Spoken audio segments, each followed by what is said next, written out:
Ezequiel, capítulo 15. O Senhor falou comigo, ele disse: Homem mortal, será que pode comparar uma parreira com uma árvore? O que vale uma parreira em comparação com as árvores da floresta? Você pode usá-la para fazer dela algum objeto?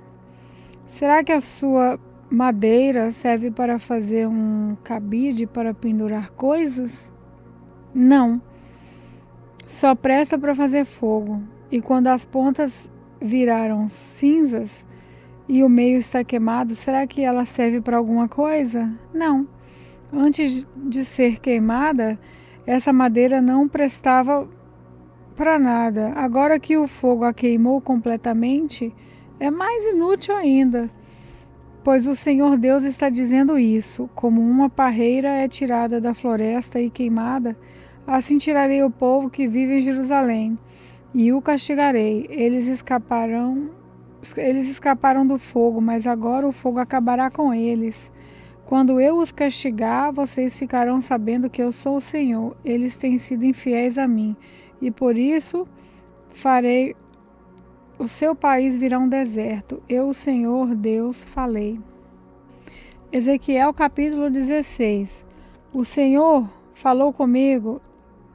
De novo ele disse: Homem mortal, mostre a Jerusalém as coisas nojentas que ela tem feito. Diga a Jerusalém que o Senhor Deus lhe disse o seguinte: Você nasceu na terra de Canaã. O seu pai era amorreu e a sua mãe era heteia. Quando você nasceu, ninguém cortou o cordão do seu umbigo, nem lhe deu banho, nem esfregou sal em você, nem enrolou em panos. Ninguém teve dó bastante para lhe fazer qualquer uma dessas coisas. Quando você nasceu, ninguém gostava de você.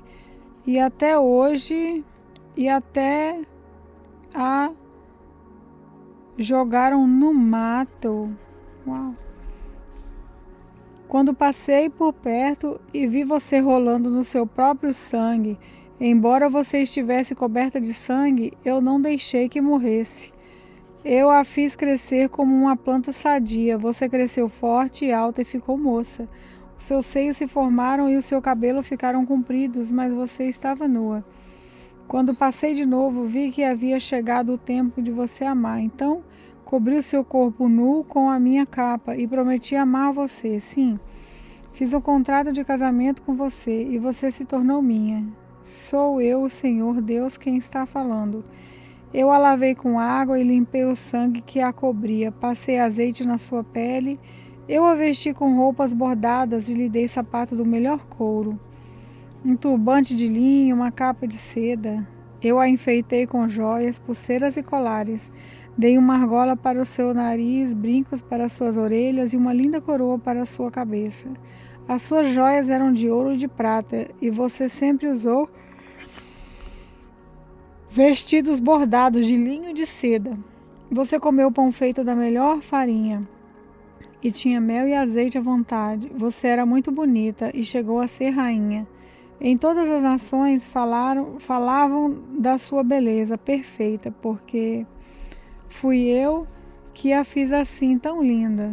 Sou eu, o Senhor Deus, quem está falando. Mas você se aproveitou da sua beleza e da sua fama para dormir com qualquer um que passava. Usou os seus vestidos para enfeitar os seus lugares de adoração e ali você se entregava a qualquer um, como uma prostituta. Você pegou as joias de prata e de ouro que eu lhe tinha dado e com elas fez imagens de seres humanos. Você foi infiel a mim, adorando essas imagens. Você pegou os vestidos bordados que lhe dei e com eles vestiu as imagens e ofereceu a elas o azeite e o incenso que eu lhe tinha dado. Eu lhe dei comida, a melhor farinha, o azeite e o mel, mas você ofereceu tudo isso como sacrifício para agradar os ídolos. Sou eu, o Senhor Deus, quem está falando. Depois você pegou os nossos filhos e as nossas filhas e os ofereceram como sacrifícios a ídolos. Será que não bastou que você tivesse sido infiel a mim? Será que ainda precisava matar os seus filhos oferecendo em sacrifícios a ídolos? Durante a sua vida miserável de prostituta, nenhuma vez você se lembrou da sua juventude, quando estava nua rolando no seu próprio sangue. O Senhor Deus disse: ai de você, sim, ai de você. Depois de ter feito todo esse mal, você ainda construiu altares em todas as estradas para adorar ídolos e praticar a prostituição. Você arrastou a sua beleza pela lama e se ofereceu a todos que passavam e se afundou cada vez mais na prostituição e na adoração de ídolos. Você convidou os egípcios, seus vizinhos imorais, para que fossem para a cama com você, e com isso me deixou irado. Portanto, agora eu a levarei a mão, agora eu levantei a mão para castigá-la e para tirar a parte que você tinha na minha bênção. Eu a entreguei aos filisteus, que a odeiam e que estão com nojo das ações imorais que você tem praticado. Não satisfeita com tudo isso, você correu atrás dos assírios, você foi prostituta deles. Mas eles também não deixaram satisfeita. Depois você serviu de prostituta para os babilônios, aquela nação de comerciantes, mas eles também não a deixaram satisfeita. O Senhor Deus diz o seguinte: você fez tudo isso como uma prostituta sem vergonha. Em todas as ruas você construiu altares para ali adorar ídolos e praticar a prostituição. Mas você não faz isso por dinheiro, como uma prostituta qualquer. Você é como uma mulher que, em vez de amar o seu marido, comete adultério com estranhos.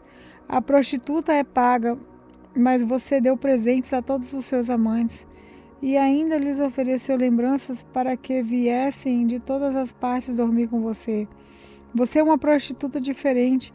Ninguém a obrigou a se tornar prostituta. Você não recebe nada, mas paga, sim, você é diferente. Por isso, agora, você, prostituta, escute o que o Senhor Deus diz. O que ele diz é isto: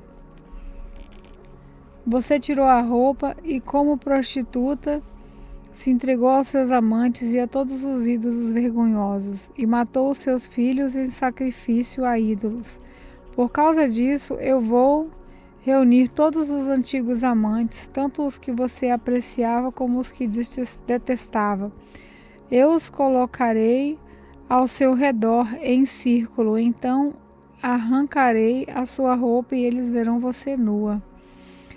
Eu a condenarei por adultério e assassinato, e na minha ira e furor vou castigá-la com a morte. Vou entregá-la a eles, e eles derrubarão os altares onde você se entregava à prostituição e onde adorava ídolos. Eles levarão as suas roupas e as suas joias e a deixarão completamente nua.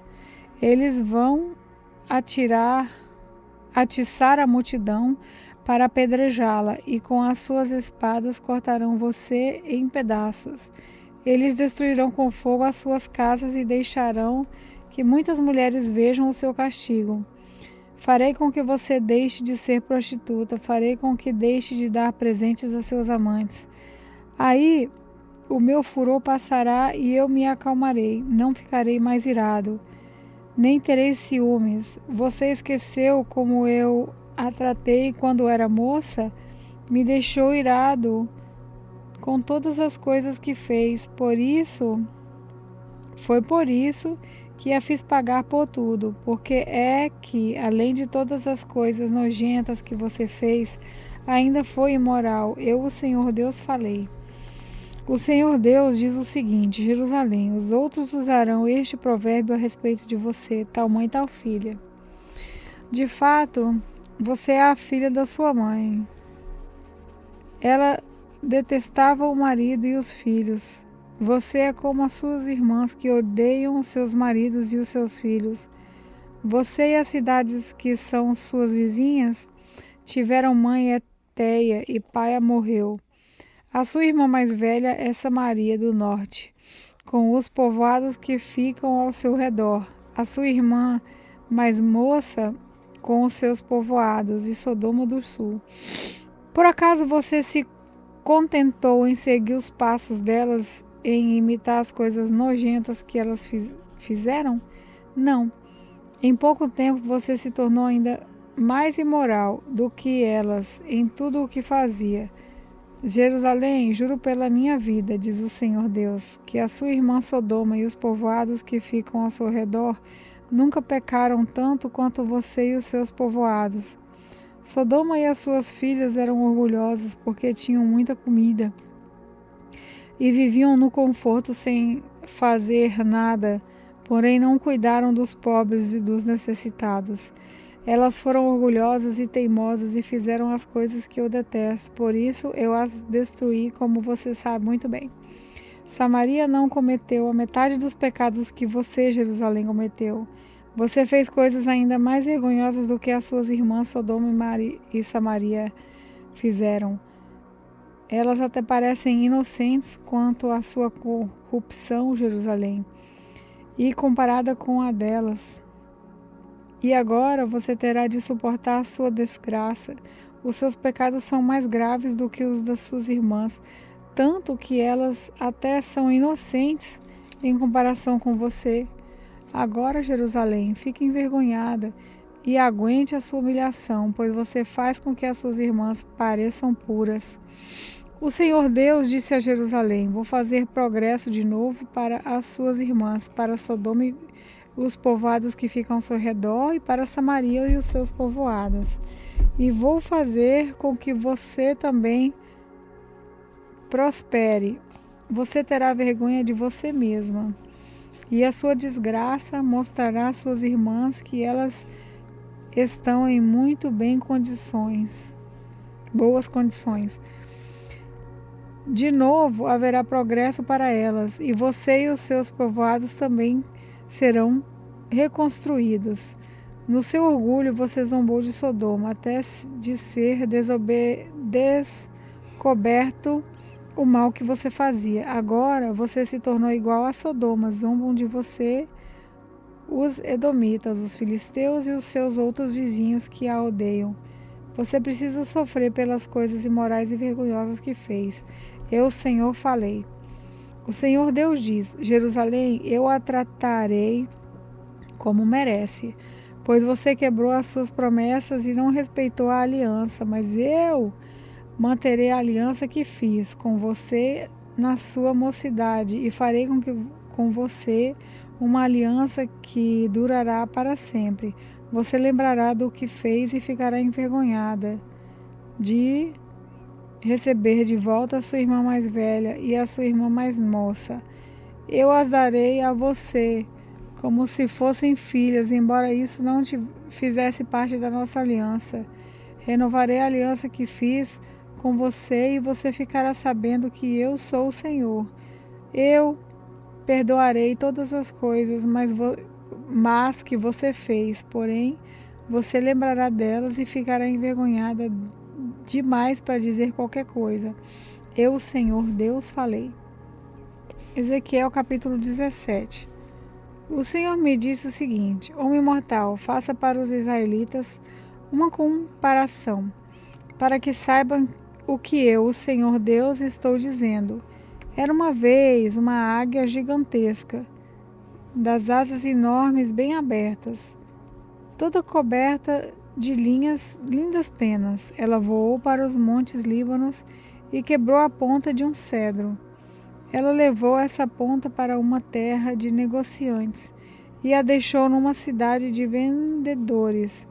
Aí ela pegou na terra de Israel a muda de uma planta e a plantou numa terra boa, onde sempre havia água para fazê-la crescer. A planta cresceu e se tornou uma parreira baixa, mas esparramada. Os galhos se viraram para o lado da águia e as raízes cresceram bem fundas. A parreira tinha galhos e estava coberta de folhas. Havia outra águia gigantesca, de asas enormes e muitas penas. A parreira virou as suas raízes e os seus galhos na direção da águia esperando que ela lhe desse mais água do que havia no pomar onde estava plantada, mas a parreira tinha sido plantada em terra boa e bem regada, para que fosse uma ótima planta, coberta de folhas e que produzisse uvas. Agora eu, Senhor Deus, pergunto: será que essa parreira vai crescer? Será que a primeira águia não vai arrancá-la pelas raízes, apanhar as uvas e quebrar os ramos, deixando-as secar? Não será necessária muita força, nenhuma nação poderosa para arrancá-la? Sim, ela está plantada, mas será que vai crescer? Será que não vai secar quando o vento leste a castigar? Será que não vai secar no pomar onde está plantada? E o Senhor me disse: pergunte a esses rebeldes se entenderam o que essa comparação quer dizer. Diga-lhes que o rei da Babilônia veio a Jerusalém, pegou o rei e os seus oficiais e os levou para a Babilônia. Ele escolheu um homem da família do rei, fez um tratado com ele e o obrigou a jurar que lhe seria fiel.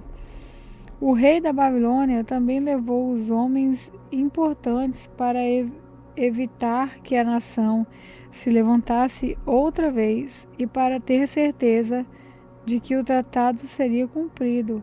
Mas o rei de Judá se revoltou e enviou mensageiros ao Egito para conseguirem cavalos e um exército numeroso. Será que isso vai dar certo? E quem faz uma coisa dessas, será que vai escapar? Será que pode quebrar o tratado e escapar do castigo? Juro pela minha vida, diz o Senhor Deus, que esse rei morrerá na Babilônia, pois quebrou o juramento e o tratado que havia feito com o rei da Babilônia, que o pôs no trono. Nem o poderoso exército do rei do Egito seria capaz de ajudá-lo na guerra. Quando os babilônios construírem rampas e torres de ataque a fim de matar muita gente, ele quebrou o juramento e o tratado que havia feito, e porque fez todas essas coisas, não escapará.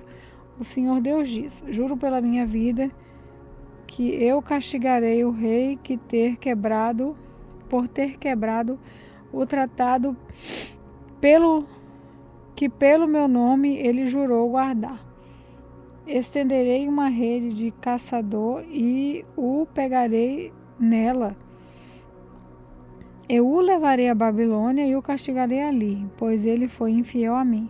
Os seus melhores soldados serão mortos em batalha, e os que ficarem vivos serão espalhados em todas as direções. Aí vocês ficarão sabendo que eu, o Senhor, falei. O Senhor Deus diz isso: tirarei a ponta de um cedro alto, cortarei um broto novo, e o plantarei num monte elevado, no monte mais alto de Israel.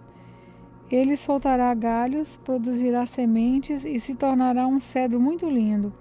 Pássaros de todo tipo viverão ali e acharão abrigo na sua sombra. Todas as árvores do campo ficarão sabendo que eu sou o Senhor. Eu derrubo as árvores altas e faço as árvores pequenas crescerem.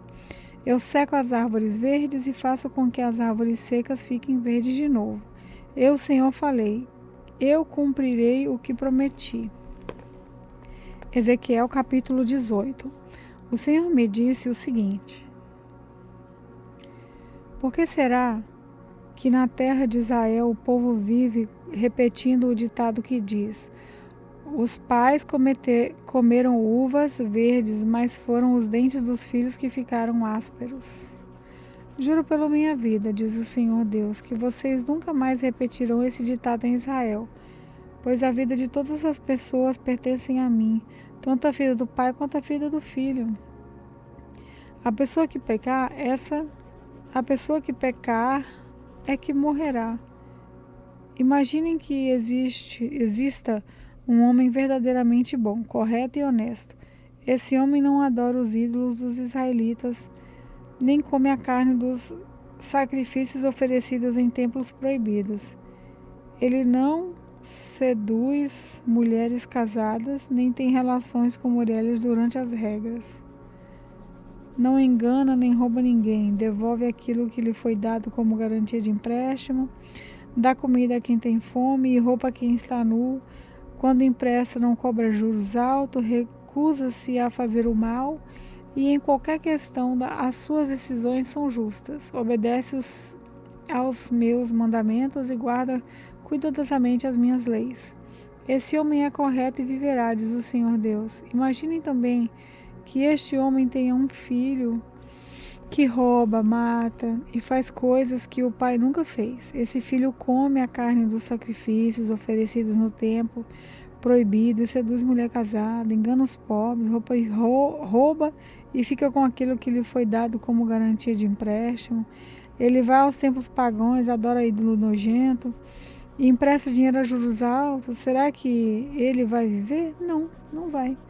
Ele fez todas essas coisas vergonhosas e morrerá por causa delas. Esse filho será culpado da sua própria morte.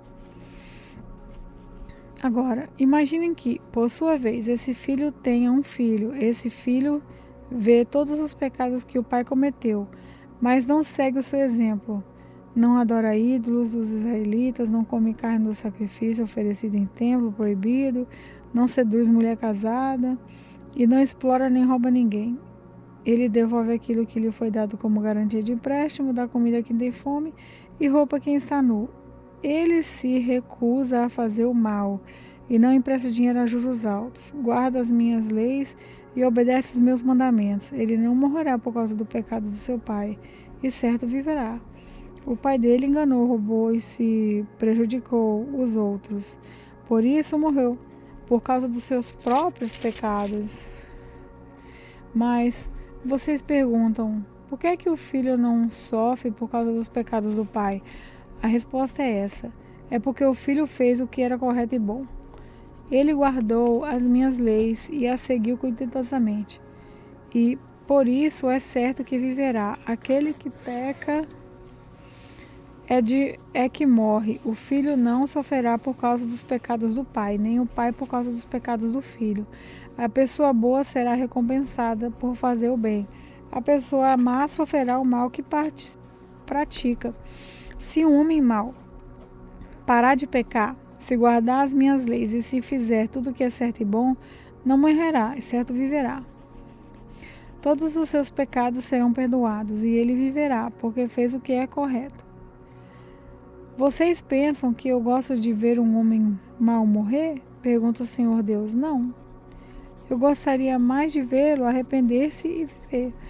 Mas se um homem correto deixar de fazer o bem e começar a fazer todas as coisas más e vergonhosas que os homens maus fazem, será que ele vai continuar a viver? Não. Nenhuma das boas ações que ele praticou será lembrada. Ele morrerá por causa da sua infidelidade e dos seus pecados. Mas vocês dizem, o que o Senhor faz não está certo. Escutem aqui, israelitas. Vocês pensam que o meu modo de fazer as coisas não está certo? Pois o modo de vocês é que não está. Quando um homem direito para de fazer o bem e começa a fazer o mal, então ele morre. Ele morre por causa do mal que praticou. Quando um homem mau para de pecar e faz o que é certo e bom, ele salvou a sua vida. Ele compreendeu o que estava fazendo e deixou de pecar. Por isso é certo que ele não vai morrer, mas continuará a viver. E vocês, israelitas, dizem, o que o Senhor faz não está certo. Vocês pensam que o meu modo de fazer as coisas não está certo, não é? Pois é o modo de vocês que não está. Agora eu, o Senhor Deus, estou dizendo a vocês, israelitas, que vou jurar cada um pelo que tem feito. Arrependam-se de todos os mal que estão praticando e não deixem que os seus pecados os destruam. Abandonem todo o mal que vem fazendo e criem dentro de vocês mesmo um coração novo e uma mente nova. Pode ser a igreja. Israelitas, Aqui quem está falando por que é Laila. vocês querem morrer? Vamos orar. Eu não Meu quero Deus, que ninguém Todo-Poderoso, morra, obrigado diz o por Senhor essa Deus. palavra de Portanto, hoje. parem de pecar Fazer e com que vivam. cada palavra absorvida se transforme em ação. Espírito Santo, nos guie e nos fortaleça. Nos console nos momentos difíceis, em nome de Jesus. Amém.